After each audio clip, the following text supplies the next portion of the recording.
کر اس درس قرآن کی خوبصورت محفل کا حصہ بنایا، اور جتنے حاضرین موجود ہیں، جتنے ناظرین موجود ہیں، دعا گو ہوں کہ اللہ تعالیٰ سب کو اس درس قرآن کی خصوصی برکات سے مالا مال فرمائے۔ گزشتہ جمعرات کو کچھ مصروفیات کے باعث میں شہر سے باہر تھا، جس وجہ سے آپ احباب کی خدمت میں حاضر نہ ہو سکا۔ آج پھر سے اللہ تعالیٰ کے کرم سے حاضر ہوں، تو اللہ تعالیٰ میری بھی اور آپ سب کی حاضری کو قبول فرمائے۔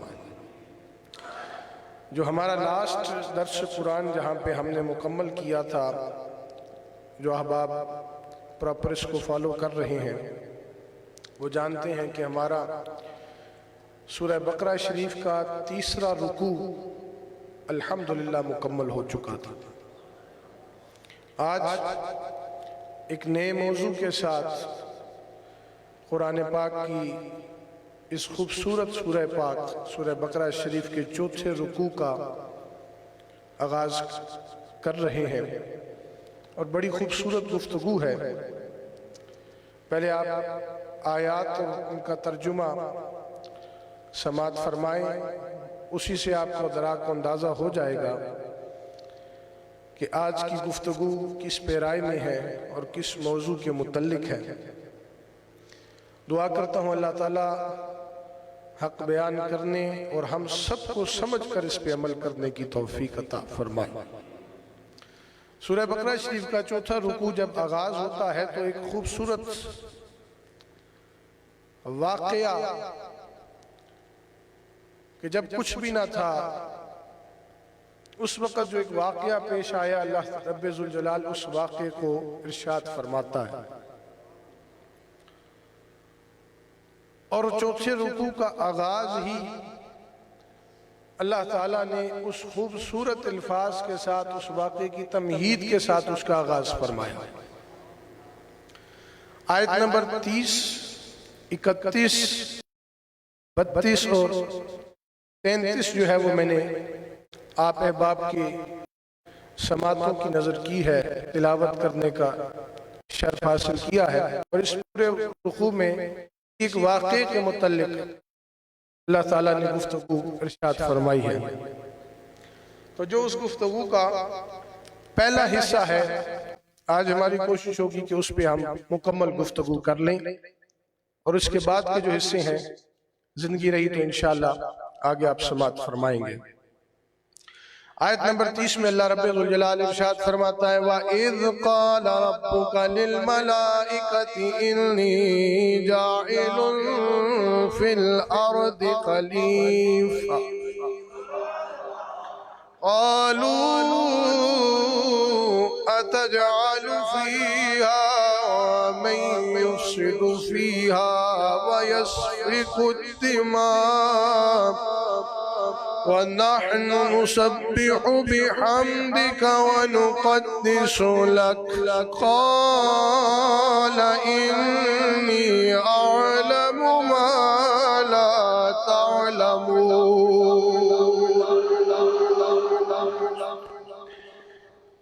اللہ تعالیٰ نے فرمایا کہ اور وہ وقت یاد کریں کہ جب آپ کے رب نے فرشتوں سے فرمایا کہ زمین پہ اپنا نائب بنانے والا ہوں، تو فرشتوں نے عرض کی، کیا تو زمین میں ایسے شخص کو نائب بنائے گا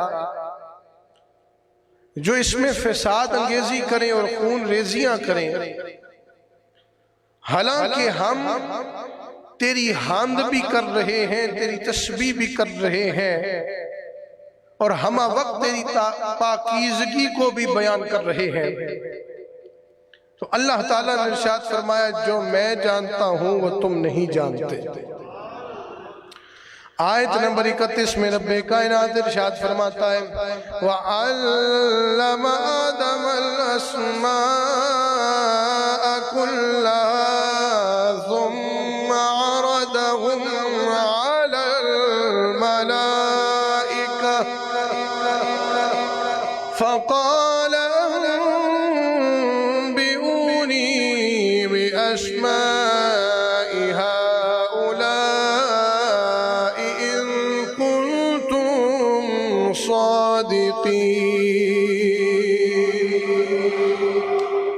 اللہ تعالیٰ نے ارشاد فرمایا کہ اور اللہ نے آدم علیہ السلام کو تمام اشیاء کے نام سکھا دیے، پھر انہیں فرشتوں کے سامنے پیش کیا اور فرمایا کہ مجھے ان اشیاء کے نام بتا دو اگر تم اپنے خیال میں سچے ہو۔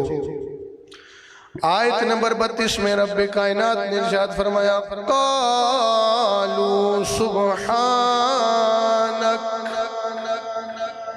قالوا سبحانك لا علم لنا إلا ما علمتنا إنك أنت العليم الحكيم۔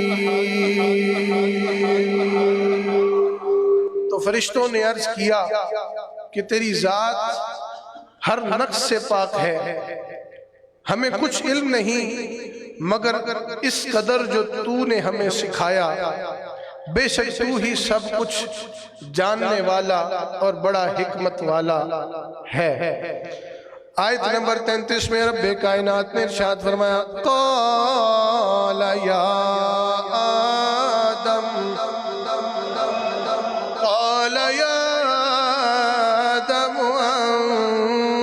انبئهم بأسمائهم فلما أنبأهم بأسمائهم قال ألم أقل لكم إني أعلم غيب السماوات والأرض وأعلم ما تبدون وما كنتم تكتمون۔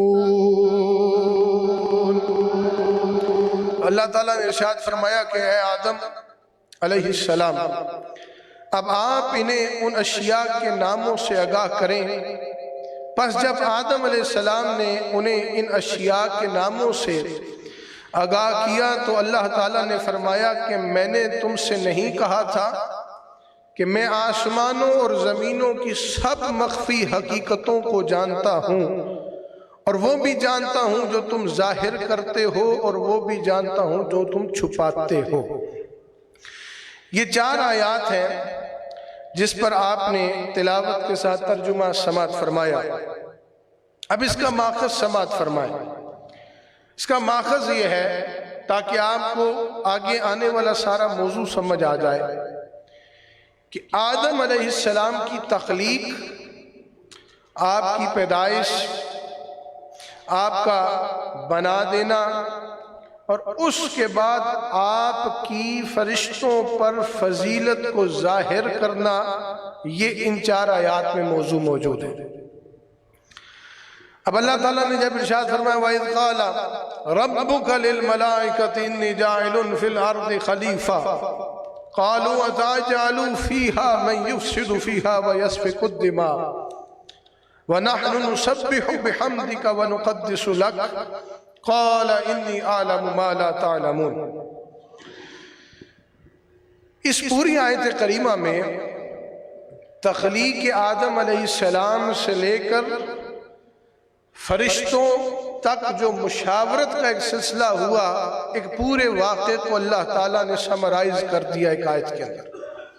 پورے واقعے کو ان 2 لائنوں کی ایک خوبصورت آیت کے اندر اللہ تعالیٰ نے سمرائز کر دیا۔ اور وہ واقعہ کیا ہے؟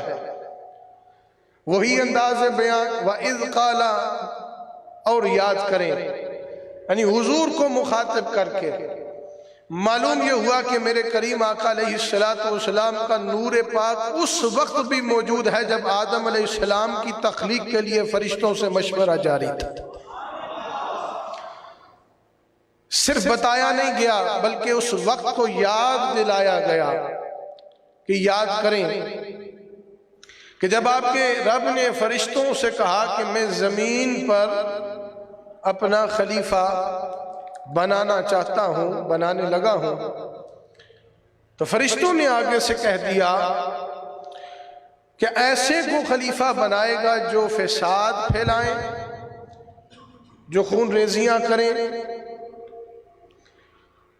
حالانکہ ہم تیری حمد کے لیے موجود ہیں. فرشتوں نے کہا کہ تیری عبادت بھی کرتے ہیں، تیری حمد بھی کرتے ہیں، تیری صفت و ثنا بھی بیان کرتے ہیں، تیری پاکیزگی کا ڈنکا بھی بجاتے ہیں.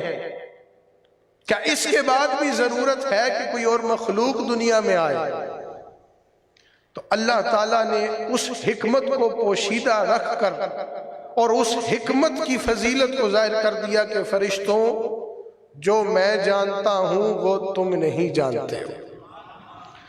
اب اس پر یہ ساری جو تفصیلی بحث ہے وہ سماعت فرمائیں. وَإِذْ قَالَ رَبُّكَ لِلْمَلَائِكَةِ، پہلے ہم اس آیت کریمہ کے جو امپورٹنٹ الفاظ ہیں ان کی طرف توجہ کریں گے. وَإِذْ قَالَ رَبُّكَ لِلْمَلَائِكَةِ، لِلْمَلَائِكَةِ یعنی فرشتے. یہ لفظ ملکن کی جمع ہے اور اس لفظ کے معنی ہے پیغام پہنچانا. آپ نے ہمیشہ لفظ ملائکہ سنا ہوگا. فرشتہ اور لفظ ہے اور ملائکہ اور لفظ ہے، لیکن فرشتوں میں جب لفظ ملائکہ کو کیٹیگرائز کیا گیا ہے تو اس کا مطلب یہ ہے کہ یہ وہ والے فرشتے ہیں جو نبیوں کو پیغام، دنیا میں آ کے رب کے حکم کی کوئی ڈیوٹی کرنی ہوتی اوامر میں یا کسی اور احکام کو، حکم کو نافذ کرنا ہوتا، تو ان فرشتوں کو ملائکہ کہتے ہیں. اور ملائکہ ان فرشتوں کو کہتے ہیں جو اللہ کا پیغام نبیوں تک پہنچاتے ہیں. تو آج آپ کو یہ بھی پتہ چلا ہوگا کہ لفظ ملائکہ کا اصل معنی کیا ہے.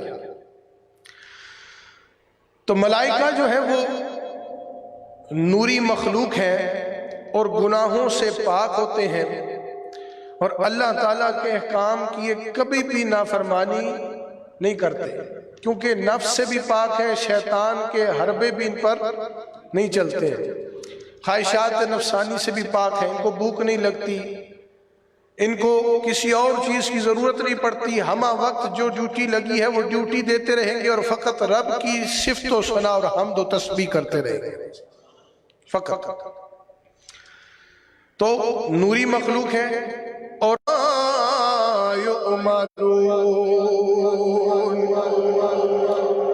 اس آیت میں اللہ تعالیٰ نے فرمایا کہ فرشتے ملائکہ وہ ہیں جو اللہ کے حکم کی نافرمانی نہیں کرتے اور وہی کچھ کرتے ہیں جو اللہ ان کو حکم دیتا ہے. اچھوں پر فضیلت کا دینا یہ ایک ایسی نعمت عظمیٰ ہے جو صرف آدم علیہ السلام نہیں بلکہ تمام اولاد میں شامل کر دیا. یعنی انسان اگر فرشتے سے بہتر قرار پایا تو اس آیت کے طفیل بہتر قرار پایا جو اللہ نے سند کے طور پہ ہمیں قرآن پاک میں عطا کر دیا. کہا کہ آدم علیہ السلام کو پیدا کر کے فرشتوں پر فضیلت ظاہر کر دی. یہ صرف آدم علیہ السلام کی فضیلت نہیں ہے، ساری انسانیت کی فضیلت ظاہر ہے. جس طرح آپ کہتے ہیں نا کہ بھی اشرف المخلوقات، یہ اکثر آپ نے ورڈ سنا ہوگا کہ انسان کون ہے؟ اشرف المخلوقات. یعنی مخلوق تو فرشتے بھی ہیں، بہت ساری مخلوقات ہیں، لیکن سب سے اشرف جو مخلوقات میں ٹھہری کا وہ انسان ہوا. کا کیسے ہوا؟ کا جب آدم علیہ السلام کی فضیلت فرشتوں پر ظاہر ہو گئی تو انسان کو اللہ نے فضیلت ظاہر کر کے مقدم کر دیا، اشرف قرار دے دیا، تو اشرف المخلوقات ہو گیا. دوسرا اس میں لفظ استعمال ہوا خلیفہ. خلیفہ نائب کو کہتے ہیں اور خلیفۃ اللہ بھی نائب ہوتا ہے. تو نائب کا مطلب یہ ہوتا ہے کہ وہ اس کے نیچے کوئی ڈیوٹی وہ کہتے ہیں، جیسے میں کہوں میرا یہ نائب ہے تو اس کا مطلب یہ ہے کہ اس نائب کے کچھ فرائض بھی ہیں، کچھ ڈیوٹیاں بھی ہیں جو اس نے دنیا میں رہتے ہوئے سر انجام دینی ہے. تو اللہ کا جو خلیفہ ہوتا ہے اس کی سب سے بڑی ڈیوٹی یہ ہوتی ہے کہ جو شریعت اس کو ملی ہے اس کے حکم کو زمین پر نافذ کر دے، جو اللہ تعالیٰ نے اس کو عطا کی ہے. یعنی انسان کو جو طاقتیں ملی ہیں زمین میں اللہ کی طرف سے اس میں انسانیت کی فضیلت میں دیکھیں نا، اشرف المخلوقات کیوں اللہ نے ٹھہرایا کہ فرشتوں میں خواہشات نفسانی بھی نہیں ہے، فرشتوں کو بھوک نہیں لگتی ہے، وہ کھانے پینے سے بھی پاک ہے، جہاں ڈیوٹی لگا دی جاتی ہے وہ ہمہ وقت کرتے رہتے ہیں، جناب والا ساتھ تسبیح بھی تحلیل بھی کرتے ہیں۔ لیکن انسان کے اندر اللہ نے نفس کو بھی پیدا کیا، پھر انسان کے پیچھے ایک شیطان کو بھی لگا دیا، باوجود اس کے انسان پھر بھی اللہ کی شریعت پہ قائم رہتا ہے، تو اللہ فرماتا ہے یہ فضیلت اس کو فرشتوں کے سامنے ظاہر کرتی ہے، مقدم کر دیتی ہے، اونچا کر دیتی ہے۔ تو زمین پر اللہ کی خلافت قائم کرنے کے لیے ہی اللہ تعالیٰ نے زمین پر نبیوں کی صورت میں اپنے خلفاء کو اتارا ہے، خلیفہ بنا کر زمین پر بھیجا ہے، جو کہ اللہ تعالیٰ کے احکام ہوں، اوامر ہوں، یا ان کے اجزاء ہوں، یا تصرفات ہوں، اللہ تعالیٰ کی عطا سے وہ متصرف ہو جاتے ہیں۔ اور اس سے ایک عقیدہ ہمارا واضح ہو جاتا ہے کہ ہم نبی کو خدا کے برابر نہیں جانتے ہیں بلکہ خدا کا نائب جانتے ہیں، اور جو نبی کو خدا کا نائب جانتا ہے، خلیفہ جانتا ہے، پھر اس کا یہ عقیدہ ہوتا ہے کہ اللہ ایک ہے، اور اللہ کی عطا سے وہ جو نافذ کر رہا ہے وہ اللہ کا خلیفہ شریعت نافذ کر رہا ہے، اللہ کی عطا سے جو اوامر پر عمل کروا رہا ہے وہ اللہ کا خلیفہ کروا رہا ہے، اللہ کی عطا سے جن چیزوں پہ تصرفات وہ رکھتا ہے وہ اللہ کی عطا سے کر رہا ہے۔ جیسے کہ میرے کریم آقا علیہ السلام کا مشہور واقعہ آپ اکثر میں سناتا ہوں کہ حضور کا تصرف تھا، حضور نے انگلی سے اشارہ کیا، چاند بھی 2 ٹکڑے ہو گیا، حضور نے اشارہ کیا، ڈوبا ہوا سورج بھی پلٹ، یہ حضور کا تصرف تھا۔ لیکن اب یہاں پر کوئی یہ نہیں کہتا کہ حضور کو ایسا مان لینا، جان لینا کہ رب کا شریک ٹھہرا لینا کا نہیں، کہ وہ اللہ کی عطا سے تصرف ملا کہ حضور نے اشارہ کیا تو چاند بھی 2 ٹکڑے ہو گیا، سورج بھی ڈوبا ہوا پلٹ آیا۔ تو حضرت آدم علیہ السلام کو اللہ تعالیٰ نے اپنا نائب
فی الارض،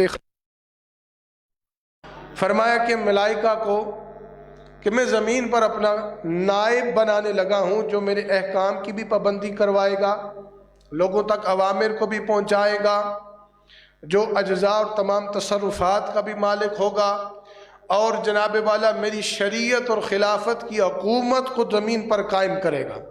یہ سب باتیں کر دیں۔ تو آدم علیہ السلام، یہاں پہ جو خلیفہ کا لفظ استعمال ہوا نا، وَإِذْ قَالَ رَبُّكَ لِلْمَلَائِكَةِ إِنِّي جَاعِلٌ فِي الْأَرْضِ خلیفہ، اس سے مراد علماء کا اس بات پر اجماع اور اتفاق ہے کہ حضرت آدم علیہ السلام یہاں پر مراد ہے۔ حالانکہ آدم علیہ السلام کا بھی یہاں پر نام نہیں آیا، آگے نام آتا ہے، لیکن یہاں پہ مراد حضرت آدم علیہ السلام ہے۔ لیکن کوئی یہ نہ کہے کہ صرف آپ خلیفہ بن کے آئے، سارے نبی اللہ کے خلیفہ ہیں، سارے نبی۔ جیسے کہ سورۃ الصاد میں آیت نمبر 26 کے اندر جب حضرت داؤد علیہ السلام کی خلافت کا ذکر آیا تو اللہ تعالیٰ نے ارشاد فرمایا، اللہ فرماتا ہے یا داؤد انا جعلناک خلیفۃ فی الارض حضرت داؤد علیہ السلام کا جب ذکر آیا تو اللہ نے فرمایا اے داؤد ہم نے آپ کو زمین پر اپنا خلیفہ مقرر کیا ہے۔ تو اس سے معلوم ہوا کہ فقط خلیفہ حضرت آدم علیہ السلام نہیں بلکہ جتنے بھی نبی آئے ہیں وہ اللہ کے نائب بن کر آئے ہیں۔ کسی نہ کسی ڈیوٹی پر اللہ نے ان کو مامور کیا، شریعت عطا کی، ایک پورا ضابطہ حیات دیا، دین دیا اور ایک فکر دی اور ایسا رستہ دے کر بھیجا کہ جس رستے پر لوگ ان سے جڑیں گے تو گویا اللہ سے جڑ جائیں گے، اللہ تعالیٰ کا قرب حاصل کر لیں گے۔ تو یہاں پر جب آگے بحث چلتی ہے وَإِذْ قَالَ رَبُّكَ لِلْمَلَائِكَةِ إِنِّي جَاعِلٌ فِي الْأَرْضِ خلیفہ، اب اس کے بعد جو بات آتی ہے وہ آتی ہے فرشتوں نے جو عرض کیا، اللہ تعالیٰ نے ان کو بتا دیا میں زمین پر اپنا خلیفہ بنانے لگا ہوں، زمین پر خلیفہ بنانے لگا۔ اب فرشتوں نے کیا کہا؟ قَالُوا أَتَجْعَلُ فِيهَا مَن يُفْسِدُ فِيهَا وَيَسْفِكُ الدِّمَاءَ، کہ مولا ایسے کو نائب بنائے گا جو زمین پر فساد پھیلائیں یا خون ریزیاں کریں؟ ہم تیری حمد کر رہے ہیں نا، ہم تیری تسبیح بیان کر رہے ہیں، ہم تیری پاکیزگی بیان کرتے ہیں، تو ہمارے علاوہ بھی ابھی کوئی ضرورت ہے کسی اور مخلوق کی؟ تو اللہ تعالیٰ نے فرمایا جو میں جانتا ہوں وہ تم نہیں جانتے۔ تو یہ بات جو اللہ تعالیٰ نے ارشاد فرمائی نا کہ جو میں جانتا ہوں وہ تم نہیں جانتے، تو یہاں خلافت حضرت آدم علیہ السلام کی خبر اس لیے فرشتوں تک پہنچائی گئی کہ فرشتے جب سوال کریں گے تو سوال کے جواب میں حضرت آدم علیہ السلام کا نائب بننا، خلیفہ بننا، اس کے پیچھے جو حکمت پوشیدہ تھی وہ فرشتوں کو معلوم ہو جائے گی، کیونکہ اللہ نے فرمایا جو میں جانتا ہوں وہ تم نہیں جانتے۔ تو معلوم یہ ہوا کہ اللہ تعالیٰ کچھ تعلیم فرشتوں کو دینا چاہ رہا ہے کہ جو میں جانتا ہوں وہ تم نہیں جانتے، اب جو میں تمہیں بتاؤں گا وہ اس سے پہلے تم نہیں جانتے۔ تو بتانا یہ چاہ رہا ہے کہ جس کو میں خلیفہ بنا رہا ہوں اس کے پیچھے حکمت کیا پوشیدہ ہے۔ راز ہوتا ہے نا، ہر کام کا ایک راز ہوتا ہے۔ اب چونکہ فرشتوں کو راز نہیں پتا تھا، وہ حکمت ان سے پوشیدہ تھی، تو انہوں نے ایک بات جب یہ عرض کر دی اللہ کے حضور کہ بھئی مولا یہ کیوں بنا رہا ہے ان کو، یہ تو فساد پھیلائیں گے، یہ خون ریزیاں کریں گے، یہ جناب والا جو پہلی ایک مخلوق گزری ہے جنات کی، جیسے انہوں نے معاملات پیش کیے تھے دنیا کے اندر تو یہ بھی ایسے کریں گے۔ تو اللہ تعالیٰ نے فرمایا کہ ابھی تک تمہیں حکمت معلوم نہیں ہے، آگے بات کرو میں تمہیں حکمت بھی بتاتا، حکمت بھی تمہیں پتہ چل جائے گی۔ تو اس سے پتہ چلا کہ آدم علیہ السلام کا خلیفہ بن کر دنیا میں آنا، اس کے پیچھے حکمت کیا پوشیدہ ہے وہ اللہ تعالیٰ نے ظاہر فرمائی، پھر آپ کی عظمت و شان کیا ہے وہ اللہ تعالیٰ نے ظاہر فرما دی، اور پھر آسمان والوں کو بشارت دی کہ میں زمین پر خلیفہ بنانے لگا ہوں۔ اب انہوں نے آگے سے سوال جب کیا کہ مولا کیوں بنا رہا ہے، اس کی تین وجہ تھی اور وہ تینوں آپ ہمیشہ ذہن میں رکھیے گا، یہ بڑی اہم بات میں عرض کر رہا ہوں۔ یہاں پہ یہ نہ کبھی سمجھیے گا کہ فرشتوں نے رب کے کام پر اعتراض کیا ہے، ایسی بات نہیں تھی۔ جس چیز کا علم نہ ہو اس پر اعتراض نہیں بنتا ہے۔ یہ اعتراضاً انہوں نے عرض نہیں کیا تھا یا بخیال تان عرض نہیں کیا تھا، بلکہ وہ تخلیق حضرت آدم علیہ السلام کی جو حکمت پوشیدہ تھی، فرشتے اس کو جاننا چاہ رہے تھے کہ اللہ کیوں بنا رہا ہے۔ تین وجوہات پر انہوں نے پوچھا۔ یا تو علماء فرماتے ہیں کہ اللہ تعالیٰ نے خود ہی ان کے ذہن میں سوال پیدا کر دیا کہ پوچھو، یعنی کہ فرشتوں کے سامنے اللہ نے فرما دیا نا کہ میں خلیفہ بنانے لگا ہوں، تو علماء فرماتے ہیں جو اگلا سوال فرشتوں نے کیا کیوں بنا رہا ہے، یہ فساد نہ پھیلائے، خون ریزیاں نہ کرے، علماء فرماتے ہیں فرشتوں کو خود سے سوال نہیں آیا، اللہ نے ان کے ذہن میں ڈالا، تو انہوں نے یہ سوال کر دیا۔ ٹھیک ہوگا۔ دوسری بات کہتے ہیں کہ یہ وجہ ہو سکتی ہے کہ فرشتوں نے لوح محفوظ پر کچھ لکھا پڑا ہو، کہیں اللہ تعالیٰ نے پہلے تعریر فرمایا، کچھ لکھا ہوا تھا جس پر ان کے ذہن میں خیال آیا۔ تیسرا علماء فرماتے ہیں کہ جو سابقہ قوم جنات کی انسانوں سے پہلے گزری تھی، انہوں نے دنیا میں بہت خون ریزی کی اور بڑا فساد پھیلایا، یہاں تک کہ فرشتوں کی ایک جماعت زمین پہ آئی، انہوں نے ان کو اکٹھا کر کے جنگلوں کی طرف دھکیل دیا۔ تو اس وجہ سے فرشتوں کے دل میں یہ خیال آ گیا کہ ہم اللہ کی بارگاہ میں عرض کرتے ہیں کہ وہ پہلے جو آئے تھے انہوں نے بڑا فساد پھیلایا تھا، ایسا نہ ہو کہ یہ بھی فساد پھیلائیں۔ تو اللہ تعالیٰ نے خود جب سوال ان کے ذہن میں ڈالا تو پھر انہوں نے یقیناً سوال تو کرنا تھا، اور سوال کے جواب میں اللہ تعالیٰ نے حکمت کی شان کو بلند کر کے فرما دیا کہ جو میں علم رکھتا ہوں اے میرے فرشتوں تم نہیں جانتے ہو۔ یعنی جب کوئی ایسی بات کی جاتی ہے تو اس سے معلوم ہوتا ہے کہ جو آگے حکمت پوشیدہ ہے اس کی کتنی بڑی شان ہوگی، کہ جو اللہ فرما رہا ہے کہ ایسی بات ہے جو تم نہیں جانتے ہو۔ تو وہ یعنی کہ پہلے اس چیز کے اندر اللہ تعالیٰ نے اتنی عظمت و شان کو پیدا کر دیا بتانے سے قبل ہی کہ ملائکہ سمجھ جائیں کہ اس جو خلیفہ ہم نے بنایا ہے، نائب زمین پر بنانے والے ہیں، اس کی دنیا میں آمد، اس کو شریعت دینا، انسانوں کی نئی مخلوق کا آغاز کرنا، اس میں کوئی چھوٹی حکمت نہیں ہے، بہت بڑی عظمت و شان والی حکمت پوشیدہ ہے۔ تو اللہ تعالیٰ نے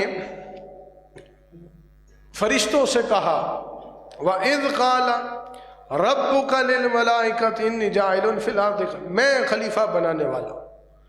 حالانکہ اللہ تعالیٰ اس چیز سے پاک و منزہ ہے کہ وہ کسی سے مشورہ کرے، یہ رب کا خاصہ نہیں ہے، یہ رب کا مقام و مرتبہ نہیں ہے۔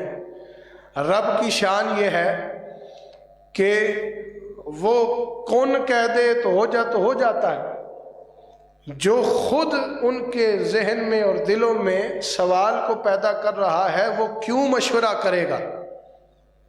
تو کہا کہ اللہ تعالیٰ اس چیز سے منزہ و پاک ہے، وہ مشوروں کا محتاج نہیں ہے۔ لیکن یہاں پر اللہ تعالیٰ نے مشورہ اس لیے کیا کہ جس انسانیت کے آغاز کے لیے رب نے مشورہ کیا انہی انسانوں کے لیے تعلیم بن جائے کہ جب تک تم مشورہ نہیں کرو گے تو تم کامل منزل مقصود تک نہیں پہنچ سکتے۔ یعنی اللہ تعالیٰ مشورے سے پاک ہے، وہ اس سے پاک و منزہ ہے، اس کو مشوروں کی ضرورت نہیں ہے۔ تو فرمایا کہ جب اس کو مشوروں کی ضرورت نہیں ہے پھر وہ کیوں کر رہا ہے، اور تخلیق انسان کے وقت کر رہا ہے، اس لیے کہ جس انسان کو بنا رہا ہے اسی انسان کو تعلیم بھی دے رہا ہے کہ جب بھی کوئی کام کرو تو پہلے مشورہ ضرور کر لیا کرو۔ اس پر حدیث جب ہم نے پڑھی تو ہمیں پتہ چلا کہ مشورے کی بھی بڑی اہمیت ہے، مشورہ کوئی چھوٹی چیز نہیں ہے، بہت بڑی اہمیت ہے۔ میرے کریم آقا علیہ السلام نے ارشاد فرمایا، حضور ارشاد فرماتے ہیں کہ عقل مندوں سے مشورہ کیا کرو۔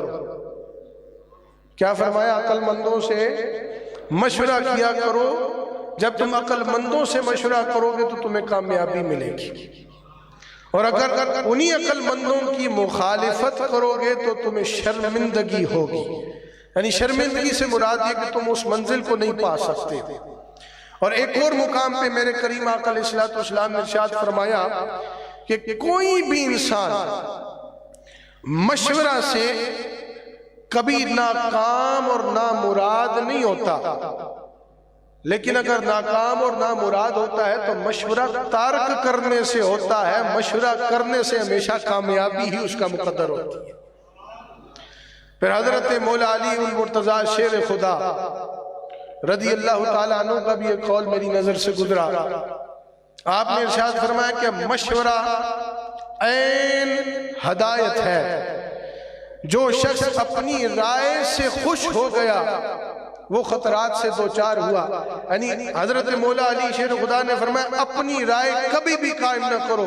کوئی بڑا کام کرنے جا رہے ہو تو اپنے مخلص دوستوں کے ساتھ مشورہ کرو, اپنے راہبر و رہنما کے ساتھ مشورہ کرو, اپنے امام کے ساتھ مشورہ کرو. اور جب تم مشورہ کرو گے کبھی خطرہ تمہارا مقدر نہیں بنے گا, کبھی تمہیں ناکامی نہیں ہوگی. اور اگر تم مشورہ کر لو گے تو عین ہدایت سے اس کو مشروط کر دیا کہ تمہارا کام بھی ایسے ہو جائے گا جیسے اللہ نے تمہیں ہدایت نصیب فرمائی. اسی طرح حضرت عائشہ صدیقہ رضی اللہ تعالی عنہا آپ فرماتی ہیں کہ میں نے کسی آدمی کو رسول اکرم صلی اللہ علیہ وسلم کے مقابلے میں لوگوں سے زیادہ مشورہ کرتے ہوئے نہیں پایا. اس کا مطلب یہ ہوا, آسان الفاظ میں سمجھ لیں, کہ جتنا حضور اپنے صحابہ سے مشورہ کرتے تھے نا, فرماتی ہیں میں نے زندگی میں کسی اور آدمی کو کسی دوسرے سے مشورہ کرتے ہوئے نہیں دیکھا. حالانکہ میرے اور آپ کے کریم آقا علیہ الصلوۃ والسلام تصرفات کے مالک ہیں, خزانوں کے مالک ہیں, وہ کوثر کے مالک ہیں, وہ کائنات کے مالک ہیں, وجہ تخلیق کائنات وہ بنے ہیں. تو جیسے کہا اللہ کو مشورے کی ضرورت نہیں تھی تو اللہ نے کیوں مشورہ کیا, ایسے ہی ہمارا عقیدہ اور ایمان ہے کہ جہاں حضور کہتے ہو جا تو ہو جاتا ہے. حضور کی نگاہ کرم عطا سے سب کچھ, حضور کو بھی ضرورت نہیں, لیکن ایک سنت بنا دی. یہاں تک کہ فرماتے ہیں غزوہ بدر کے موقع پر بھی حضور بار بار صحابہ کو بلاتے, کمانڈرز کو بلاتے, جنگجوؤں کو بلاتے, پاس بٹھاتے, مشورہ کرتے کیسے جنگ کے آگے معاملات لے کر چلیں کیسے. حالانکہ اللہ کی مدد بھی شامل حال ہے اور پتہ ہے کہ حضور کی ایک نگاہ کے کمال سے سب کچھ ہونا ہے. لیکن حضرت عائشہ فرماتی ہیں جتنا حضور مشورہ کرتے تھے نا اپنے صحابہ کے ساتھ, میں نے زندگی میں کسی دوسرے شخص کو نہیں دیکھا. تو اس لیے اس بات سے ہمیں یہ سبق ملا کہ جب بھی کوئی اہم امر پر بات کی جا رہی ہو, کچھ امور ایسے ہوں کہ جہاں پہ آپ اپنی رائے قائم کر رہے ہوں اور آپ کو نہیں پتا کہ فائدہ ہوگا یا نقصان ہوگا, تو اپنے مخلص لوگوں سے مشورہ کریں, اپنے اہل و عیال سے, اپنے بڑوں سے مشورہ کریں. اور جب مشورہ کریں گے تو مشورے کی ویسے ہی بڑی برکت ہے تو کوئی نہ کوئی بہتر حل بھی نکل آتا ہے, اللہ سیدھا راستہ بھی دکھا دیتا ہے, مسئلے کا بھی حل نکل آتا ہے. اچھا پھر آگے فرشتوں نے جب فرمایا, عرض کی اللہ کے حضور وَنَحْنُ نُسَبِّحُ بِحَمْدِكَ وَنُقَدِّسُ لَكَ. اب پہلی بات یہ تھی کہ اللہ نے فرمایا میں خلیفہ بنانے لگا ہوں. فرشتوں نے کہا کیوں بنا رہا ہے مولا, فساد نہ پھیلائیں, خون ریزیاں نہ کریں. دوسری بات فرشتوں نے کی کہ مولا ہم جو تیری تسبیح کر رہے ہیں, ہم تیری حمد کرتے ہیں, تیری عبادت کوئی تھوڑ تو نہیں ہے, تو ایک نئی مخلوق پوری پیدا فرما رہا ہے, کیا اس کی ضرورت ہے؟ تو جب فرشتوں نے یہ عرض کی نا کہ وَنَحْنُ نُسَبِّحُ بِحَمْدِكَ وَنُقَدِّسُ لَكَ, تیری تسبیح کرتے ہیں, تیری حمد کرتے ہیں, تیری پاکیزگی بیان کرتے ہیں.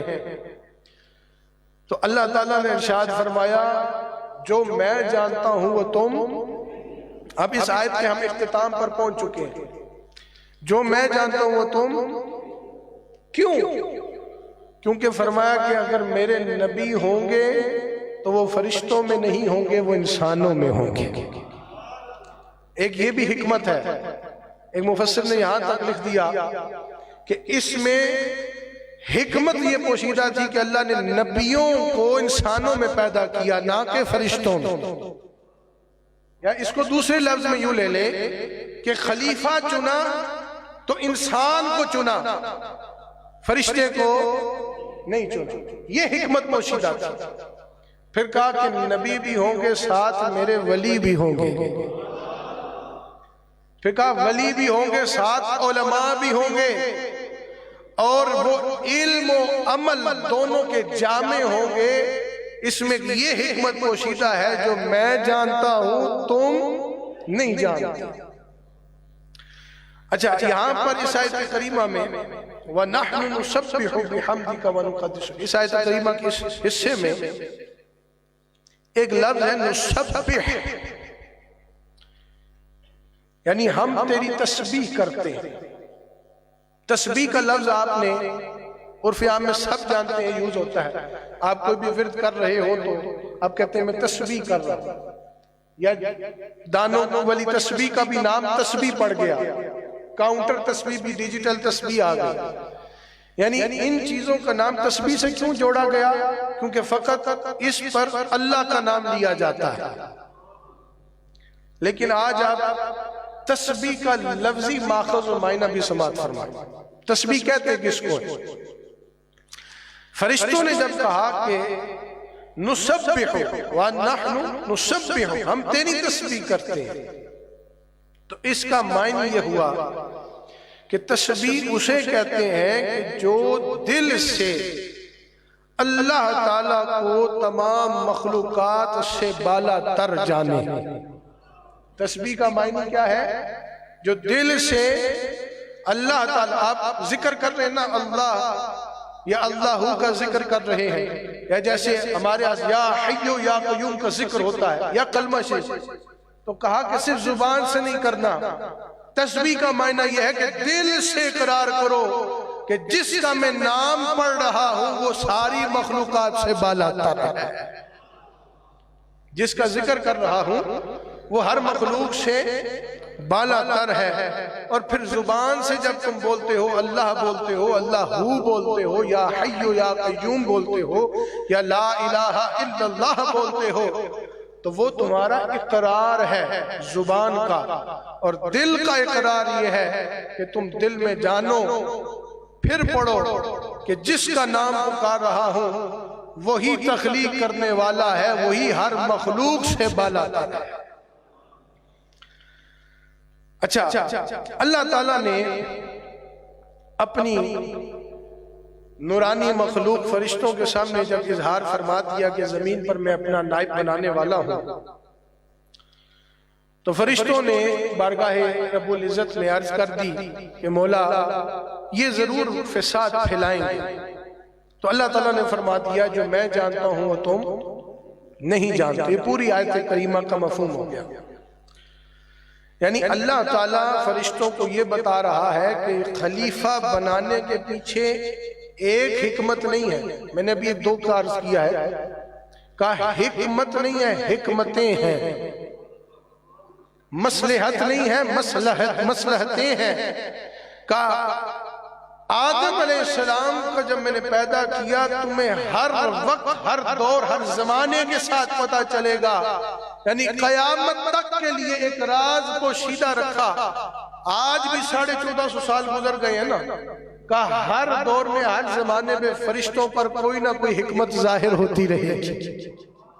یعنی سب چیزیں اسی وقت نہیں اللہ نے بتائی، کچھ عیاں کر دی، کچھ کا وقت کے ساتھ ساتھ پتا چلے گا میں نے انسان۔ یہ رب کی قدرت کا شاکار ہے کہ جو رب کے اس کام کو نہیں سمجھ سکتا کہ رب نے کیوں کیا ہے، تو رب کی ذات کو کیسے سمجھ سکتا ہے؟ جو رب کے کام کی گہرائی کو نہیں جان سکتا کہ کیوں کیا ہے، وہ رب کی ذات کو کیسے جان سکتا ہے؟ اسی لیے اللہ نے فرمایا انی اعلم ما لا تعلم، جو میں جانتا ہوں وہ تم۔ قیامت کی صبح تک فرشتوں پر فضیلت انسان ظاہر ہوتی رہے گی، اور فرشتے اللہ کا شکر ادا کرتے رہیں گے کہ مولا تو نے ہمیں ان کی یہ بھی حکمت دکھائی، یہ بھی فضیلت دکھائی، یہ بھی مصلحت دکھائی۔ یعنی یہ اس پیریڈ کے لیے نہیں ہے، جب تک انسانیت قائم رہے گی فرشتوں پر انسانوں کی فضیلت ظاہر ہوتی رہے گی۔ یہ ایک شان ہے۔ اچھا آیت نمبر 31 کی طرف آتے ہیں، سورۃ البقرہ شریف کی آیت نمبر 31، یہ 30 پہ گفتگو ہے، آیت نمبر 31 اب سماعت فرمائیں۔ اللہ تعالیٰ ارشاد فرماتا ہے وَعَلَّمَ آدَمَ الْأَسْمَاءَ كُلَّهَا ثُمَّ عَرَضَهُمْ عَلَى الْمَلَائِكَةِ فَقَالَ أَنبِئُونِي بِأَسْمَاءِ هَؤُلَاءِ صادقین۔ اور اللہ تعالیٰ نے آدم علیہ السلام کو تمام اشیاء کے نام سکھا دیے، پھر انہیں فرشتوں کے سامنے پیش کیا اور فرمایا کہ مجھے ان اشیاء کے نام بتا دو اگر تم اپنے خیال میں سچے ہو، یعنی یہ اللہ نے فرشتوں کو فرمایا۔ اب اس آیت کریمہ میں دو لفظ جو ہیں وہ بڑے امپورٹنٹ ہیں۔ ایک ہے لفظ آدم علیہ السلام۔ کون سا لفظ ہے؟ آدم سے مراد حضرت آدم علیہ السلام ہے، لیکن اس لفظ کا ایک لفظی معنی بھی ہے، اور لفظی معنی ہی یہی ہے کہ جو تمام انسانوں کا باپ ہے اسے آدم کہتے ہیں۔ یعنی صرف آدم علیہ السلام کا نام آدم نہیں ہے، بلکہ ان کا مقام بھی آدم ہے، ان کا مرتبہ بھی آدم ہے کہ ان سے پہلے کوئی انسان نہیں تھا، انسانوں کے باپ حضرت آدم علیہ السلام۔ یعنی آدم کا معنی یہ ہے کہ وہ ابو البشر ہے، وہ ساری انسانیت کے باپ ہیں، اور یہ لفظ عجمی لفظ ہے، عربی لفظ نہیں ہے، یہ عجم کا لفظ ہے۔ دوسرا اس میں امپورٹنٹ ورڈ استعمال ہوا وَعَلَّمَ آدَمَ الْأَسْمَاءَ۔ اسماء یعنی نام۔ اسماء کا کیا مطلب ہے؟ نام، بہت سارے نام، ایک نہیں بہت سارے نام، اسم کہتے ہیں نا ایک نام، اسماء بہت سارے نام۔ تو یہ اسم کی جمع ہے اور اس کے معنی ہے نام کے، یعنی اللہ تعالیٰ نے فرمایا کہ میں نے آدم علیہ السلام کو اسماء سکھائے، یعنی نام سکھائے۔ اب مثال کے طور پہ یہ مائک ہے، اس کو مائک کہتے ہیں، یعنی اس کا نام کیا ہے؟ مائک ہے۔ سامنے کیمرہ لگا ہے، اس کا نام کیا ہے؟ کوئی بھی چیز ہے جس کی تشخیص کرنی ہو اس کے لیے ضروری ہے کہ اس کا نام ہو۔ اب میں کہہ دوں وہ چیز، آپ پوچھیں گے کون سی چیز؟ جب نام لوں گا تو بن دیکھے بھی آپ پہچان جائیں گے کہ میں اس چیز کی بات کر رہا ہوں۔ معلوم ہوا جیسے پھل ہے یا اناج ہے یا کوئی بھی چیز ہے، دیکھیں کتنے انواع اقسام کے پھل اللہ نے دی، پھل کوئی مثال بنا لے، ڈھیر اللہ تعالیٰ نے ہماری شکم سیری کے لیے اللہ نے پھل پیدا کیے، لیکن اب کون پھلوں کی تشخیص اور تفریق کیسے کرنی ہے؟ ہر پھل کا ایک اپنا نام ہے، اور آپ بغیر پھل موجود بھی نہ ہو اور آپ نام لے لیں تو آپ کے ذہن میں اس کا تصور آ جائے گا کہ اس پھل کی بات کی جائے۔ تو معلوم ہوا کہ سب سے پہلا علم ہی نام کا ہے۔ اگر نام کا علم نہ دیا جاتا تو تشخیص نہیں کی جا سکتی تھی، تو کہا اگر کسی کو پہچاننا ہے تو اس کو نام آنا ضروری ہے۔ اب جب چھوٹا بچہ ہوتا ہے، پروان چڑھتا ہے، آہستہ آہستہ اس کو چیزوں کے نام بتاتے ہیں، اس چیز کو بیٹا یہ کہتے ہیں، اس کو یہ کہتے ہیں۔ کیوں؟ کیونکہ آپ کی یہ سوچ ہوتی ہے کہ اس کو جو اس کے ضروریات کی چیزیں ان کے آہستہ آہستہ نام سیکھنا شروع کرتے ہیں۔ تو جب بچہ پروان چڑھتا ہے سب سے پہلے وہ بھی نام سیکھتا ہے، یہ آدم علیہ السلام کی سنت ہے، کیونکہ سب سے پہلے حضرت آدم علیہ السلام کو اللہ تعالیٰ نے اسماء کا علم عطا کیا، یعنی وہ نام عطا ہوئے جو آدم علیہ السلام اور ان کی اولاد کو آنے والے وقت میں ضرورت پڑنی تھی، جتنے بھی ان کا اس وقت حلقہ تھا، جو بھی معاملات تھے، اللہ تعالیٰ نے اتنی اشیاء کے نام آپ کو سکھا دیے۔ تو اللہ تعالیٰ نے آدم علیہ السلام پر تمام اشیاء اور جملہ مسمیات پیش فرما کر ان کو اسماء و صفات بھی سکھائے، افعال و خواص کا بھی بتایا، اصول علوم و صناعات کا بھی علم عطا کیا، اور یہ سب علم کسی سے پڑھائے نہیں بلکہ بطریق الہام آپ کو عطا کر دیا، یعنی الہامی کیفیت میں حضرت آدم علیہ السلام کو یہ علم عطا ہو گیا۔ پھر جب یہ معاملہ ہو گیا، اب تھوڑی سی آگے پچھلی بات سے بات ایک جڑی آ گئی کہ فرشتوں نے جو عرض کیا نا وَنَحْنُ نُسَبِّحُ بِحَمْدِكَ وَنُقَدِّسُ لَكَ، اس میں بات یہ تھی کہ کہیں نہ کہیں فرشتوں کا یہ خیال تھا، مفسرین نے لکھا ہے کہ اللہ تعالیٰ ہمارے علاوہ کسی اور فضیلت والی مخلوق کو پیدا نہیں کرے گا. سب سے فضیلت و افضل مخلوق ہم ہی ہوں گے. فرشتوں کا یہ خیال تھا. اور پھر دوسرا ان کا یہ خیال تھا کہ اللہ تعالیٰ خلیفہ بھی ہم میں سے ہی چن لے گا.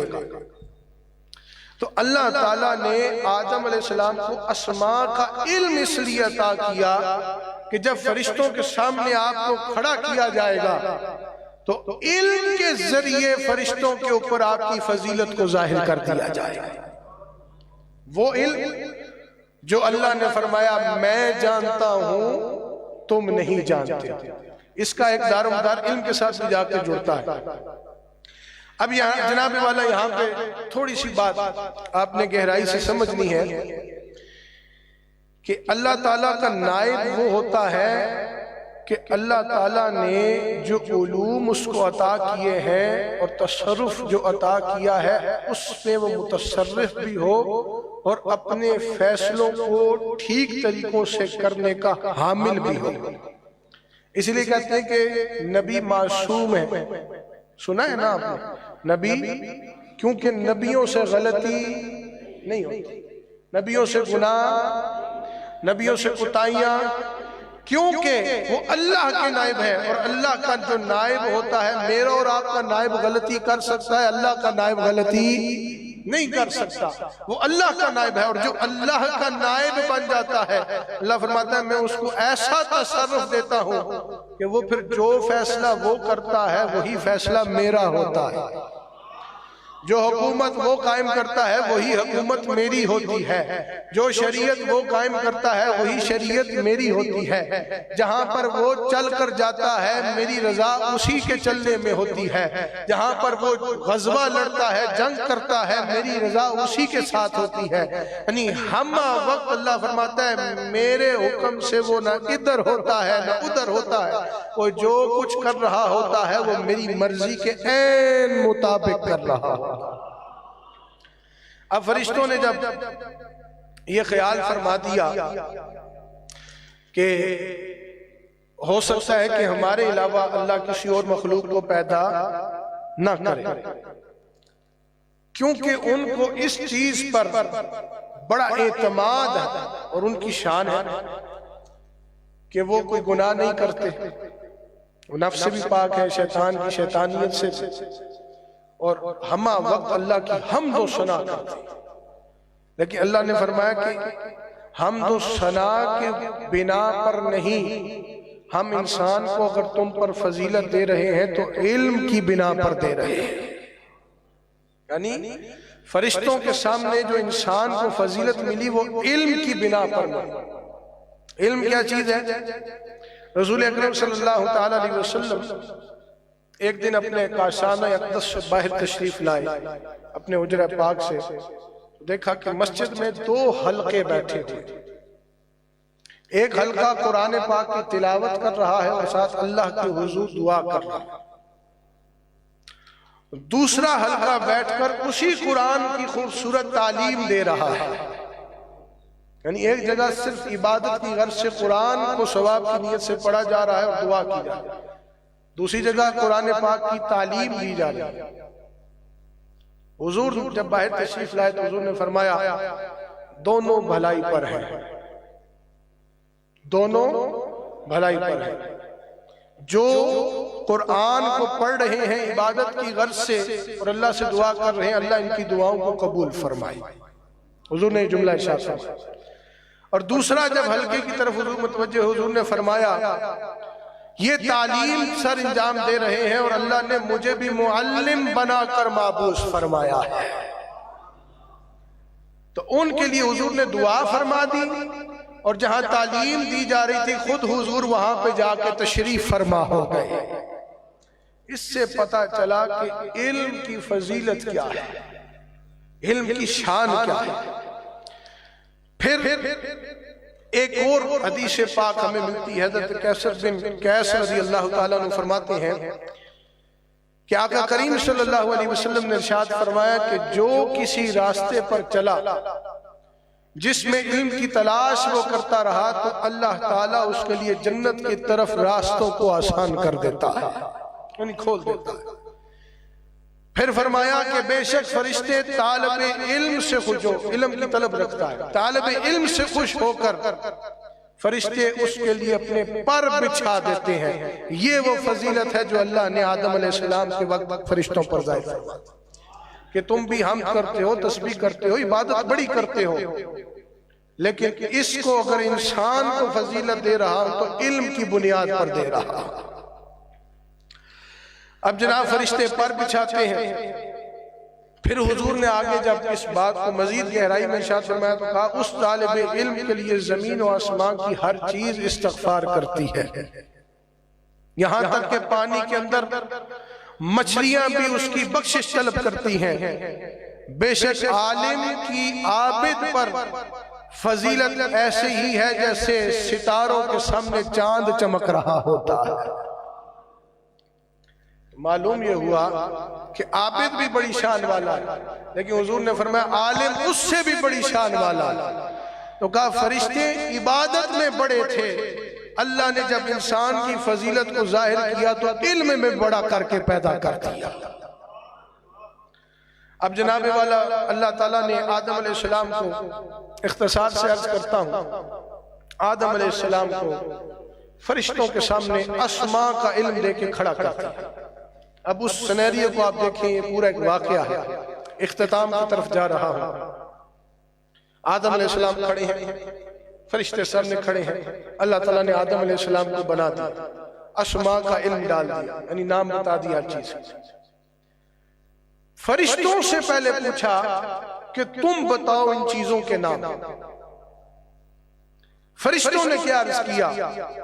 آیت نمبر 32 کے اندر سورہ بقرہ شریف میں اللہ تعالیٰ ارشاد فرماتا ہے قالوا سبحانك لا علم لنا الا ما علمتنا انك انت العليم الحكيم۔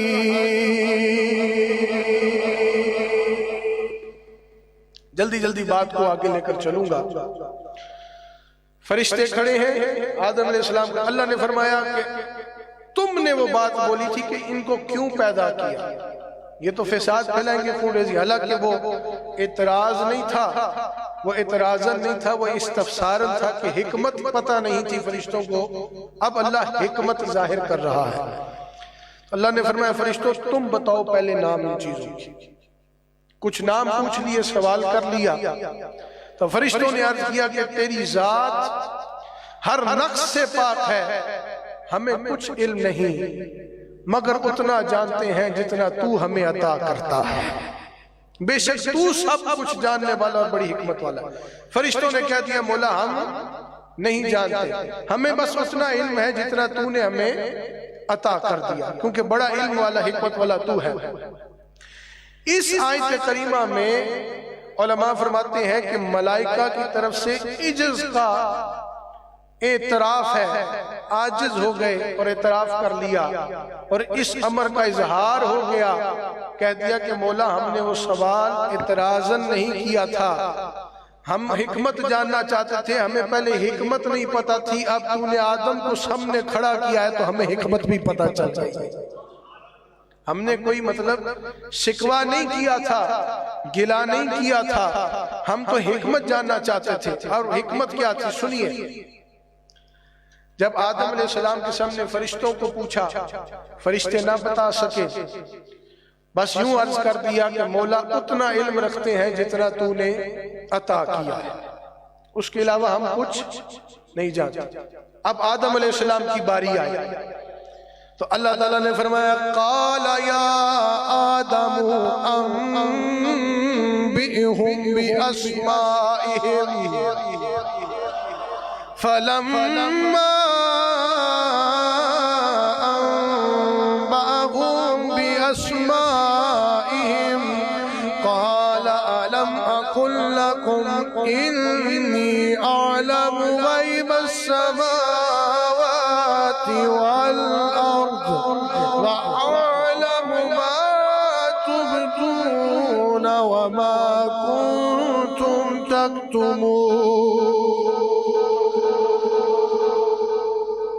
اسی آیت پر آج کی گفتگو ختم ہو رہی ہے۔ اللہ تعالیٰ نے فرمایا فرشتوں اب تم نہ بتا سکے، اب آدم کی باری ہے۔ فرمایا اے آدم علیہ السلام اب آپ ان کو ان اشیاء کے نام بتائیے۔ اب اللہ تعالیٰ یہ نہیں فرمایا کہ فرشتوں تم نے جتنے سجدے کیے دیکھو آدم اس سے زیادہ سجدے کریں گے، یہ نہیں فرمایا جتنے تم پرہیزگار ہو آدم اس سے زیادہ پرہیزگار ہوں گے، یا عبادت کے تناظر میں وہاں پہ مقابلہ نہیں ہو رہا، بات ہو رہی ہے تو علم کی بات ہو رہی ہے۔ کہ عبادت میں تم عبادت کے حوالے سے دیکھا جائے تو فرشتوں سے بڑھ کر کون عبادت گزار ہو سکتا، لیکن اللہ تعالیٰ نے انسان کو فضیلت بخشی اور پھر پہلا انسان بھی پیدا کیا۔ انسان کی فضیلت تو ایک طرف، کہا اس انسان کو اپنا نبی بھی بنایا ہے، اپنا خلیفہ بھی مقرر کیا ہے۔ بات ختم کر رہا ہوں۔ آدم علیہ السلام کو حکم فرمایا ان اشیاء کے نام بتاؤ، تو آدم علیہ السلام نے بحیثیت نائب، یہاں پہ عقیدہ پھر واضح ہو گیا کہ اپنی قدرت سے نہیں، اللہ کی عطا کردہ تصرف سے، اپنی وجہ سے نہیں، اللہ کی تخلیق کردہ ایک شخصیت سے جو ایک جسم بنایا، جسم میں اللہ نے اپنے ید قدرت سے روح پھونکی۔ پھر آدم بولے بحیثیت خلیفہ مقرر ہو کے بولے، جن جن چیزوں کا اللہ نے حکم فرمایا آدم علیہ السلام نے سب کے نام بتا دیے، سب نام بتا دیے، اور صرف بتایا نہیں، ان چیزوں کی پیدائش کی حکمتیں بھی ساتھ بتا دی۔ یعنی اللہ تعالیٰ آدم علیہ السلام کی حکمت ظاہر کر رہا ہے، تو آدم علیہ السلام جن چیزوں کے بارے میں نام بتا رہے ہیں وہ ان کی حکمتوں کو بھی ظاہر کر رہے ہیں۔ تو اس وقت جب یہاں پر یہ موضوع ختم ہوا تو اللہ تعالیٰ نے ارشاد فرمایا قال ألم أقل لكم إني أعلم غيب السماوات والأرض وأعلم ما تبدون وما كنتم تكتمون۔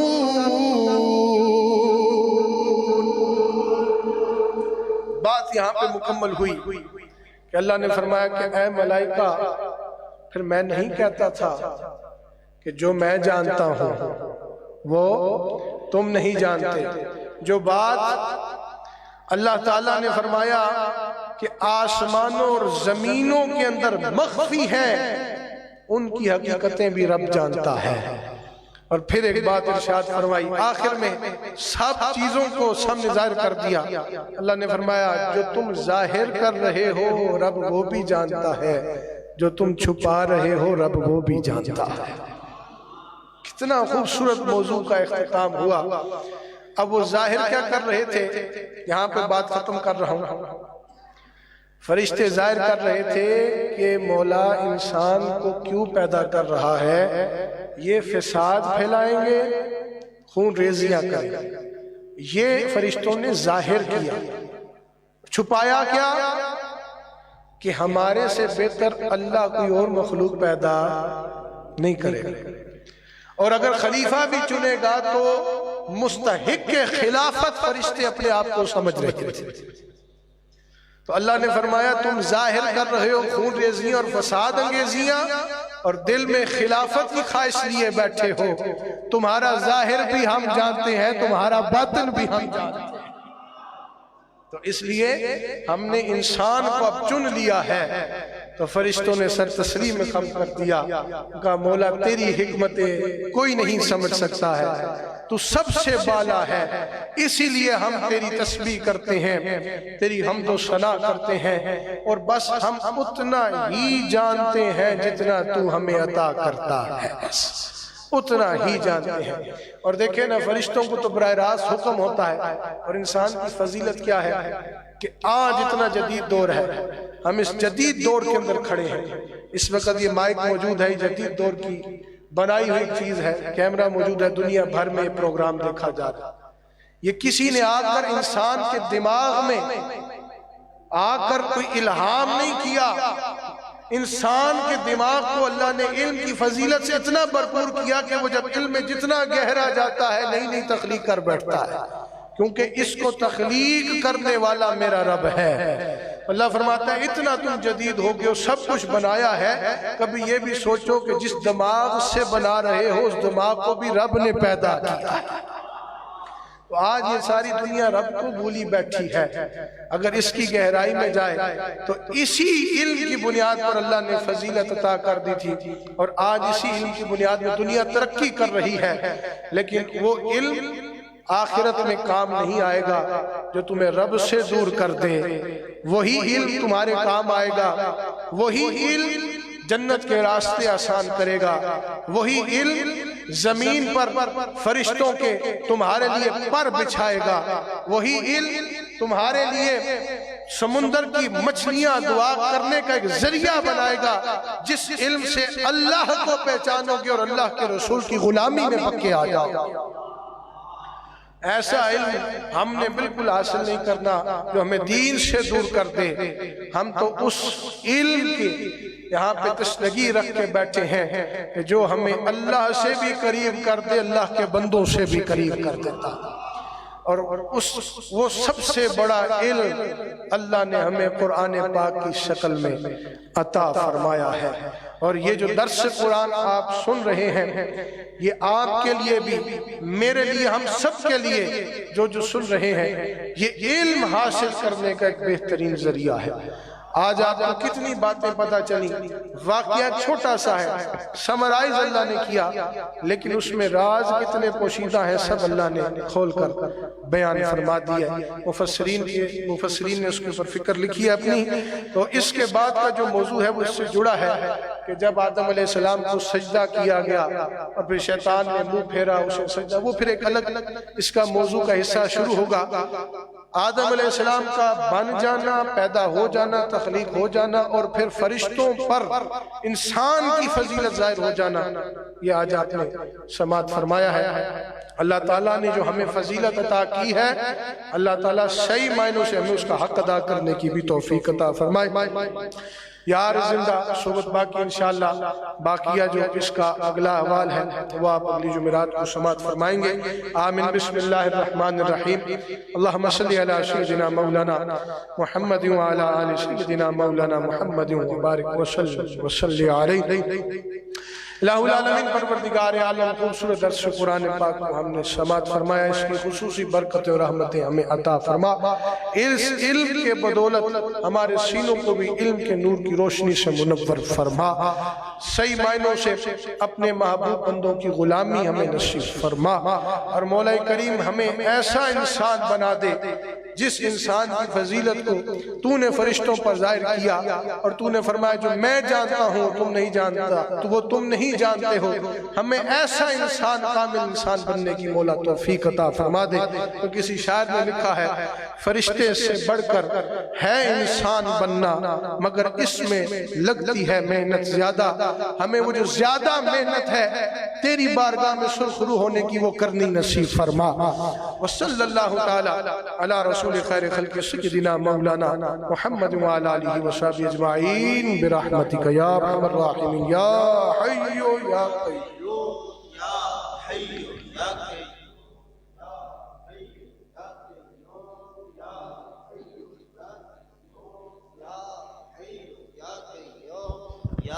یا حی یا قیوم یا حی یا قیوم یا حی یا قیوم یا حی یا قیوم یا حی یا قیوم یا حی یا قیوم یا حی یا قیوم یا حی یا قیوم یا حی یا قیوم یا حی یا قیوم یا حی یا قیوم یا حی یا قیوم یا حی یا قیوم یا حی یا قیوم یا حی یا قیوم یا حی یا قیوم یا حی یا قیوم یا حی یا قیوم یا حی یا قیوم یا حی یا قیوم یا حی یا قیوم یا حی یا قیوم یا حی یا قیوم یا حی یا قیوم یا حی یا قیوم یا حی یا قیوم یا حی یا قیوم یا حی یا قیوم یا حی یا قیوم یا حی یا قیوم یا حی یا قیوم یا حی یا قیوم یا حی یا قیوم یا حی